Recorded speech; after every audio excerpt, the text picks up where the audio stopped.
Hey folks, happy Thursday. Didn't get to maintenance yesterday. Got caught up. Work got in the way. Go figure. But what I wanted to show you guys, this is how much I cut out of there. I just cut all that back. It'll grow back. And then I cut the Tiger Lotus Lily pads. And that's about 30% for me. That's about where I took it. Actually, yeah, that's about right if you look. But the one thing I wanted to show you guys is, remember that I told you I felt like the angelfish were breeding. Let's see if I can show you. You can see them. That's what they're guarding.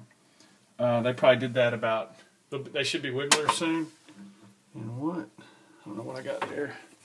But anyway, but what I like to do, this is just me, I like to do a water change like this every 2-3 weeks. And then when I've got the water low like that, I just give these plants right in here. Give these guys a haircut, because then you just pull it up and cut it to that level. And one other thing I wanted to show you guys, I'm pulling this plant because we had talked about it in a previous video, and I just want to show you what the Eco Complete roots are going to look like, because it's going to be interesting.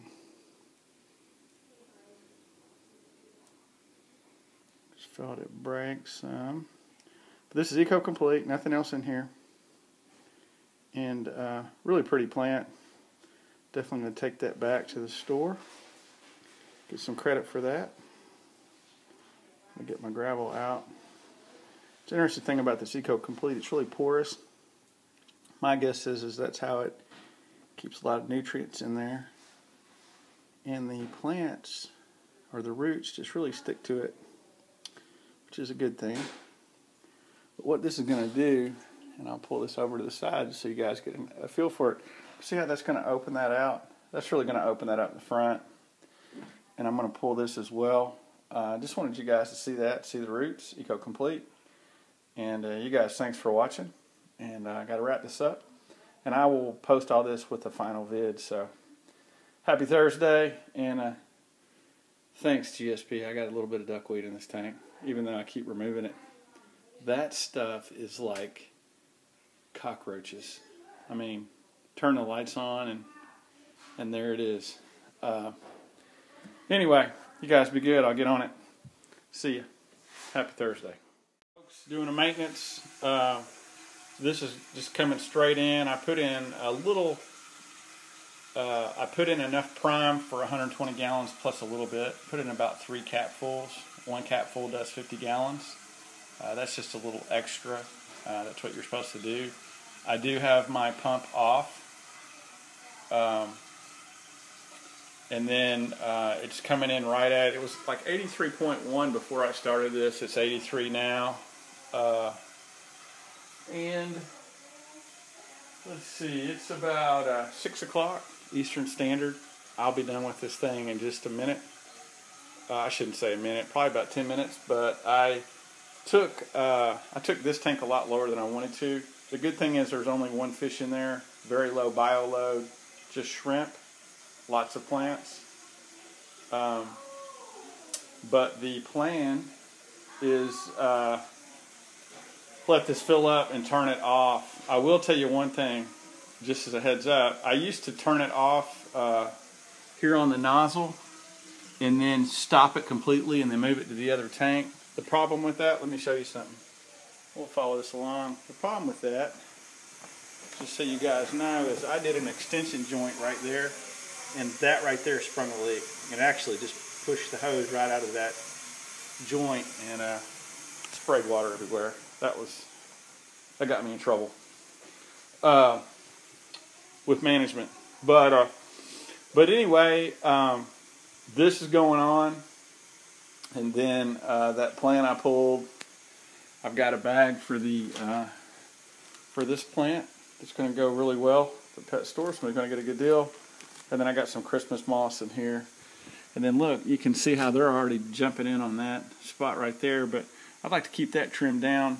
Kind of regret that I got it on the wood and couldn't pull it off. It's really got amazing roots. Substrate. This is Eco Complete. Nothing but Eco Complete. This is a 40-pound bag of organic dirt, a layer of fluorite, which you guys will see in the pet store. It's a high-end aquarium gravel. It's got nutrients in it. It's got some brown and black fluorite. The reddish brown is higher in iron, which I would recommend if I was doing that again. And then this is Tahitian Moon black sand. It has a little bit of iron in it. It is a byproduct of a smelting process, believe it or not. And I dropped one of my earth magnets in there, and it had iron stick to it.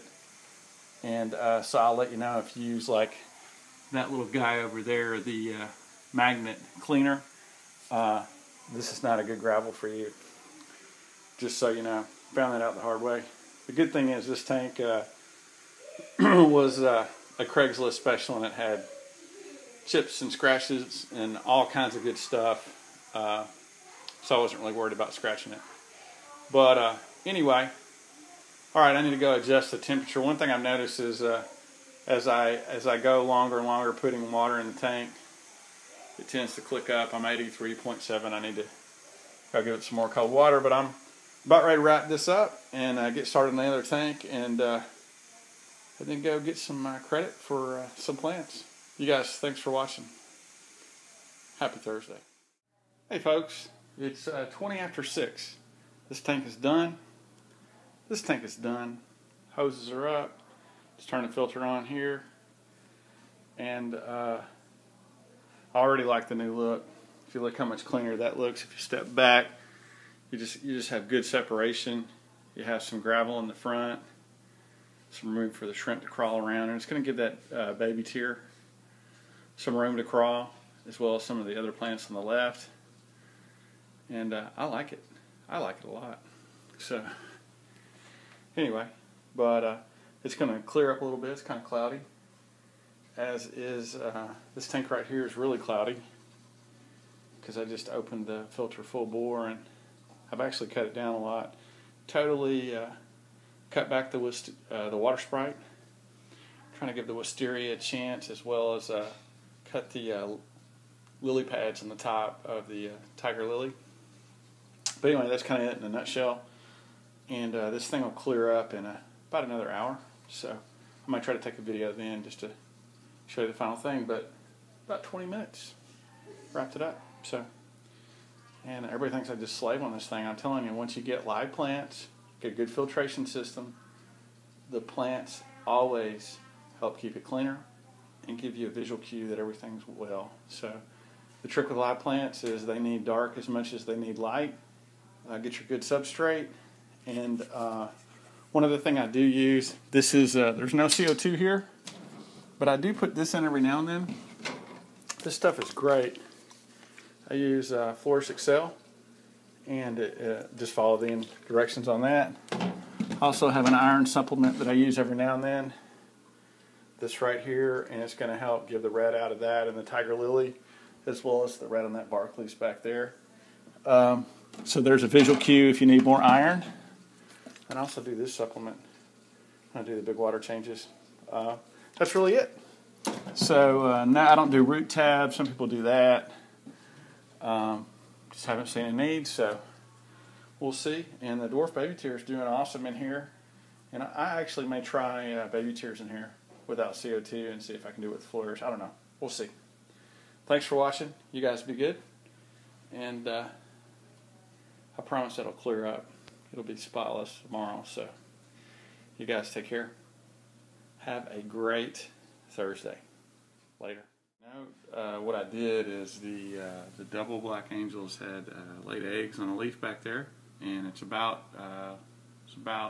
a day and a half ago, 2 days.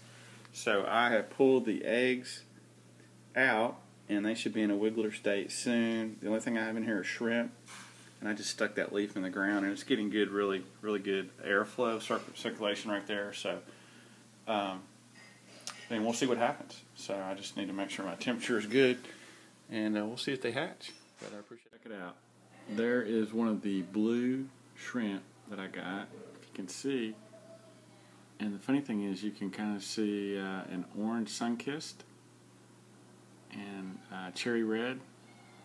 And the cool thing about the, you know, I've seen them called tiger blue and other things, but the neat thing about that shrimp is of a species that will reproduce in fresh water. So the sun-kissed will not, which is really a bummer. But I've got crystal reds that are also reproducing. And there's a ton of little baby shrimp right here. Give you an idea, I'll hold it still so you can kind of see the movement, but it's just really fun to watch. And a lot going on in this tank. And it's just plants and shrimp. And it's really a lot of fun. I had no idea how much fun this would be. For those of you thinking about a shrimp tank. The cool thing about a shrimp tank is you don't even really need a heater. If you just keep it inside, and they don't really need a lot. You have plants. I think I already showed the fish food, or not the fish food, but the shrimp food. The food I'm giving them. And I turned the filter wide open. I'm just trying to clear some of the debris that kicked up by me moving the Nano Anubias up to the front, away from that little white rock right there. But I'm going to kind of hold this and give you guys an idea of what else is going on here. It's like watching ants. It literally is. And when I put those little pellets out, it's like, throwing sugar on the ground and watching the ants run for it. But it is fun stuff. So, and we'll see. Hey, thanks for watching. And there's a blue one you can really see back. Well, it just took off. But I think this is just kind of fun. And I got really cool stuff here. The glosso's doing really cool in the front. That's just kind of fun to watch it spiral or kind of snake out. And you can kind of see it over in here. It's kind of thickening up. The dwarf sage looks awesome. I love what that's doing, and I hope it just fills that whole area. Really, really pretty plant. And I'm thinking about just leaving it there and then moving the glosso over. We'll see. I just put some food out. Just going to show you really quick. Let's see if I can zoom in. You can see all the cherries. And there is a tiny, see if I can find it. There it is, I see it. There's a tiny crystal red. If you can see it. They're so small. I mean, the crystals are not that big of a shrimp. And there is a baby crystal. What's going on, guys? I don't know if you can see how small that is, but there is a baby crystal moving. It just went into that dent in the wood. If you can see how small they are, I'm just going to try to hold it, give you an idea. But there is a crystal that's moving towards that big clump of food. And you can see the parent above it to give you an idea how tiny that is. The parent just scared it away. Parent came and grabbed that piece of food. But that is a crystal red right there. And I don't even have a way to zoom in on it.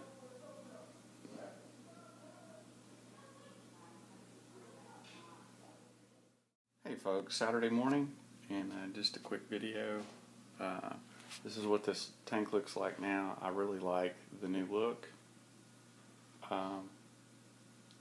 after the trimming, and there's still some minor tweaks I can do, but I planted this leaf in the previous video, and I'm running all these together. I've got, my parents are visiting from Paducah, actually. Go Wildcats, and but those eggs are gone. I thought they were going to be wigglers soon. My guess is these big shrimp probably ate them, or the snails ate them. I've got assassin snails in here. Anyway, bad idea. Shouldn't have done it that way. But live and learn. And not the craziest thing you've ever seen. They're on their backs, like pawing the water. I don't know if it's like, anyway, it's just the weirdest looking thing ever. There's one of the new blue tiger shrimp. And it's funny because like there's some smaller ones here. They're actually so tiny you can't hardly see them. That guy right there. But like, just to give you an idea, if you look, they're all on their back.